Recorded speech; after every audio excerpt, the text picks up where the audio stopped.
तो चलिए आज हम भारत के भूगोल में आगे की श्रृंखला को देखते हैं। आगे की श्रृंखला इसलिए इसको कह सकते हैं क्योंकि इसमें थोड़ा बहुत भारत की जलवायु, कृषि, उद्योग सारे चीज़ मिक्सअप हैं। तो इसको भारत के भूगोल को लिखते हुए और इसको नोट्स में आप लोग लिख लीजिएगा, मतलब हेडिंग बस बना लीजिएगा भारत का भूगोल। ये आप लोग का जो बीए सेकेंड ईयर का ऑनलाइनर पेपर है उसके लिए ज़्यादा इम्पोर्टेंट है और कॉम्पिटिटिव लेवल से भी बहुत इम्पोर्टेंट है। काली मिट्टी का रंग काला क्यों होता है? तो काली मिट्टी का रंग टिटेनी फेरस मैग्नेटाइट एवं जीवाश्म की उपस्थिति के कारण होता है। यानी कि अगर ऑप्शन में दोनों दे दे तभी भी टिक कर सकते हैं, और कोई एक दे दे, जीवाश्म दे दे तो जीवाश्म की उपस्थिति के कारण भी होता है और टिटेनी फेरस मैग्नेटाइट की स्थिति के कारण भी होता है। काली मिट्टी को अन्य किस नाम से जाना जाता है? तो काली मिट्टी को रेगुड़ के नाम से जाना जाता है। काली मिट्टी का विस्तार कौन कौन से राज्यों में हुआ है? तो इसको आप लोग ज़रूर याद कर लीजिएगा कि काली मिट्टी का विस्तार गुजरात, महाराष्ट्र, मध्य प्रदेश का पश्चिमी क्षेत्र, उड़ीसा का दक्षिणी क्षेत्र, कर्नाटक का उत्तरी जिला और आंध्र प्रदेश के दक्षिणी व समुद्र तटीय क्षेत्रों में हुआ है। काली मिट्टी किस फसल के लिए सर्वाधिक उपयुक्त है? तो काली मिट्टी कपास के लिए सर्वाधिक उपयुक्त है। लाल मिट्टी का रंग लाल किस कारण होता है? तो लाल मिट्टी का रंग लौह ऑक्साइड की उपस्थिति के कारण होता है। यानी कि अगर ऑप्शन में लौह ऑक्साइड दे तो टिक करिएगा। लाल मिट्टी का रंग लाल होता है लौह ऑक्साइड की उपस्थिति के कारण। और लाल मिट्टी की उर्वरकता मतलब इसकी उपज बढ़ाने के लिए इसमें क्या मिलाई जाती है? तो चूने का प्रयोग किया जाता है। चाय उत्पादन के लिए सर्वाधिक उपयुक्त मिट्टी लैटेराइट होती है। विश्व में हरित क्रांति की शुरुआत किसने की थी? तो विश्व में हरित क्रांति की शुरुआत नॉर्मन बोरलॉग ने की थी। विश्व में हरित क्रांति की शुरुआत नॉर्मन बोरलॉग ने की थी। और भारत में हरित क्रांति की शुरुआत 1960-70 के दशक के मध्य में हुआ था, जो एम.एस. स्वामीनाथन ने किया था।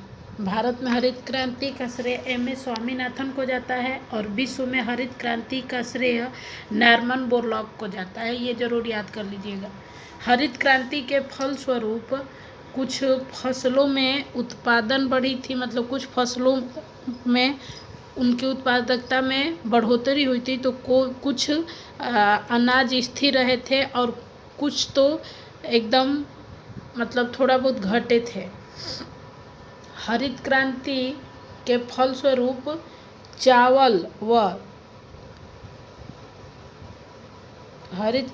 फलस्वरूप गेहूं के उत्पादन में अधिक वृद्धि हुई थी और चावल व तिलहनों का उत्पादन स्थिर रहा था तथा मोटे अनाजों का उत्पादन भी घटा था। मोटे अनाज जैसे कि बाजरा, जौ, मक्का, इन सब अनाजों का। विश्व में सर्वाधिक सिंचित क्षेत्र किस देश में है? तो विश्व में सर्वाधिक सिंचित क्षेत्र चीन में है। मतलब पूरे विश्व का चीन में सर्वाधिक सिंचित क्षेत्र 21% है।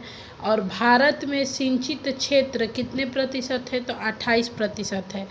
सिंचित क्षेत्र का मतलब होता है कि शुद्ध बोए गए मतलब क्षेत्र का कितना प्रतिशत क्षेत्र में सिंचाई की सुविधा उपलब्ध है, मतलब मोटर वाहन या कितने लोग प्राकृतिक पर निर्भर हैं। तो भारत का कुल सिंचित क्षेत्र है 52% और उसमें से 28% भाग यानी कि 4.5 हेक्टेयर भाग पर ही सिंचाई की सुविधा उपलब्ध है और बाकी बचे जो भाग हैं वो टोटल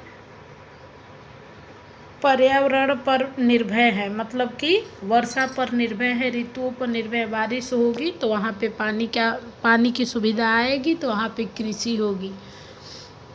भारत में सिंचाई के प्रमुख साधन क्या है? तो भारत में सिंचाई के प्रमुख साधन है कुआं व नलकूप। प्रायद्वीपीय भारत में सिंचाई का प्रमुख साधन है तालाब। प्रायद्वीपीय भारत में सिंचाई का प्रमुख साधन तालाब है। भारत में पहला लौह इस्पात कारखाना 1874 में पश्चिम बंगाल नामक स्थान पर बराकर लौह कंपनी द्वारा स्थापित किया गया था। भारत में पहला लौह इस्पात कारखाना 1874 में पश्चिम बंगाल में लगाया गया था। इस तरह से इसको इतना याद कर लीजिएगा। भारत में सबसे पहला, नोट में देखिए, भारत में सबसे पहला बड़े पैमाने का लौह कारखाना 1907 में तत्कालीन बिहार वर्तमान में झारखंड राज्य के साकची नामक स्थान पर जमशेदजी टाटा द्वारा लगाया गया था। कहने का मतलब है कि भारत में सबसे पहला बड़े पैमाने का लौह कारखाना 1907 में तत्कालीन बिहार, जो वर्तमान में अब झारखंड में चला गया, उस समय मतलब 15 नवंबर 2000 में बिहार से झारखंड कटकर एक अलग राज्य बना। उससे पहले वो बिहार का ही भाग्य था। तो 1907 में जब लौह कारखाना लगाया गया तो उस टाइम झारखंड भी उसी में था, तो इसीलिए तत्कालीन बिहार था उस टाइम, और वर्तमान में अब झारखंड में यह कारखाना स्थापित है। वर्तमान में साकची को जमशेदपुर के नाम से जाना जाता है। वर्तमान में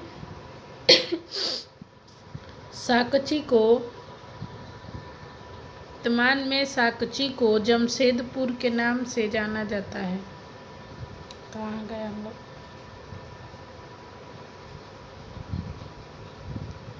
भिलाई छत्तीसगढ़ इस्पात संयंत्र किस देश के सहयोग से स्थापित हुआ था? तो सोवियत संघ के सहयोग से स्थापित हुआ था।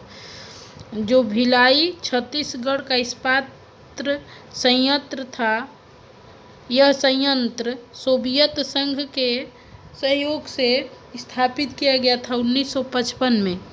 और इसको हम द्वितीय पंचवर्षीय योजना के तहत भी मान सकते हैं। द्वितीय पंचवर्षीय योजना के तहत ही बहुत सारे मतलब उद्योगों का स्थापना हुआ, बहुत सारी कंपनियों को स्थापित किया गया था। जैसे देखिए उसी के नीचे है राउरकेला, जो उड़ीसा में है। राउरकेला स्टील प्लांट किस देश के सहयोग से बना था? तो जर्मनी के सहयोग से, मतलब कि पश्चिमी जर्मनी के सहयोग से इसको भी 1955 में ही स्थापित किया गया था, यानी कि द्वितीय पंचवर्षीय योजना के तहत। ये जितनी बातें हम लिखा नहीं है, जो बोल रहे हैं, इसको भी सुन करके नोट लिख लीजिएगा, तो ये ज़्यादा काम की चीज़ें हैं आपके लिए। दुर्गापुर पश्चिम बंगाल किस देश के सहयोग से बना? तो ब्रिटेन के सहयोग से बना था। बोकारो झारखंड प्लांट किस देश के सहयोग से बना? तो सोवियत संघ के सहयोग से बना था। ये सारे हम द्वितीय पंचवर्षीय योजना के तहत मानते हैं। सेल का पूर्ण रूप होता है steel authority of India limited. ये सेल का फुल फॉर्म है, लिख लीजिएगा। नोट में देखिए क्या है। भारत में सबसे पहला सूती वस्त्र कारखाना सफल रूप से 1854 ईस्वी में बम्बई में कवासजी डावर द्वारा खोला गया था। भारत में सबसे पहला सूती वस्त्र कारखाना सफल रूप से 1854 ईस्वी में बम्बई में कवासजी डावर द्वारा खोला गया था।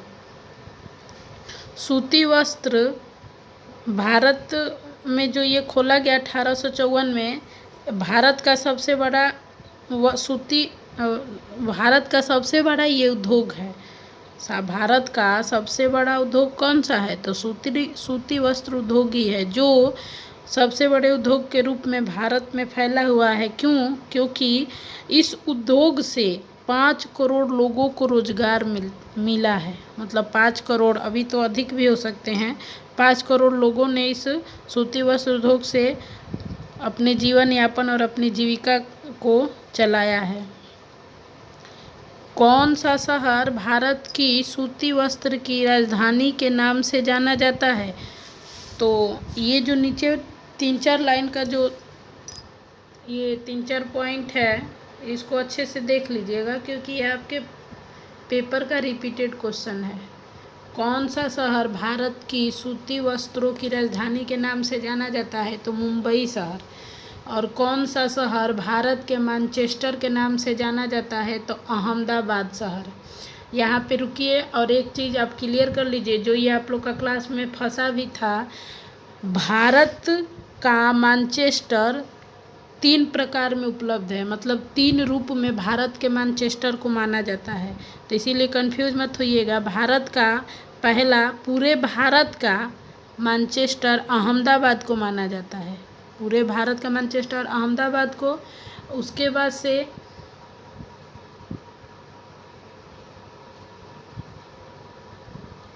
बाद से भारत के उत्तर भारत का मानचेस्टर कानपुर को माना जाता है, और दक्षिण भारत का मानचेस्टर कोयम्बटूर को माना जाता है।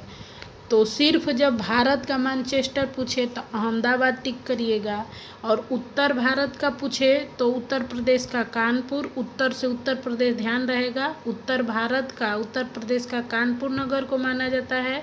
और दक्षिण भारत का पूछे तो दक्षिण भारत का, भारत के मैनचेस्टर के नाम से कोयम्बटूर, तमिलनाडु के कोयम्बटूर को माना जाता है। किसको सोने के रेशे के नाम से जाना जाता है? तो जूट को सोने का रेशा कहा जाता है। जूट का पहला कारखाना किस स्थान पर लगाया गया था? तो जूट का पहला कारखाना कोलकाता के समीप रिसरा नामक स्थान पर लगाया गया था। नेपानगर किसके लिए मशहूर है? तो नेपानगर अखबारी कागज के कारखाने के लिए उपयोग, मतलब मशहूर है। नेपानगर में क्या है? तो सबसे बड़ा अखबारी कागज का कारखाना है, मतलब जो अखबार के लिए जो पेपर तैयार होता है उसका कारखाना नेपानगर में ही है। भारत में किस खाद की खपत सबसे अधिक है? तो भारत में नाइट्रोजनी खाद की खपत सबसे अधिक है। देखिए यहाँ खपत कोष्ठ में मध्य प्रदेश लिखा है, यानी कि सबसे अधिक नाइट्रोजनी खाद की खपत मध्य प्रदेश में किया जाता है सबसे ज़्यादा। हिंदुस्तान शिपयार्ड कहाँ है? तो हिंदुस्तान शिपयार्ड विशाखापट्टनम में है। विशाखापट्टनम जो उड़ीसा में है। शिपयार्ड का मतलब होता है जहाँ पे जलयानों की मरम्मत की जाती है। जैसे जो भी जलयान बिगड़ गए, पोतासे बिगड़ गए, सैनिकों का जो जहाज़ वगैरह होता है, कुछ भी बिगड़ता है तो सबसे बड़ा इसको बनाने का कारखाना या कंपनी मरम्मत करने वाली उड़ीसा में है। और गार्डेरिच वर्कशॉप लिमिटेड विशाखापट्टनम में ही है।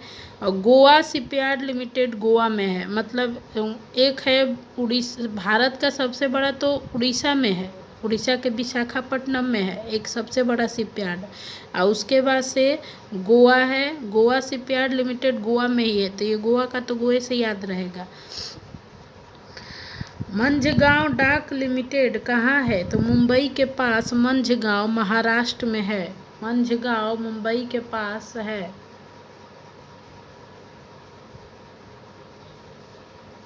मंझगांव डाक लिमिटेड कहाँ है? तो ये मुंबई के पास मंझगांव महाराष्ट्र में है।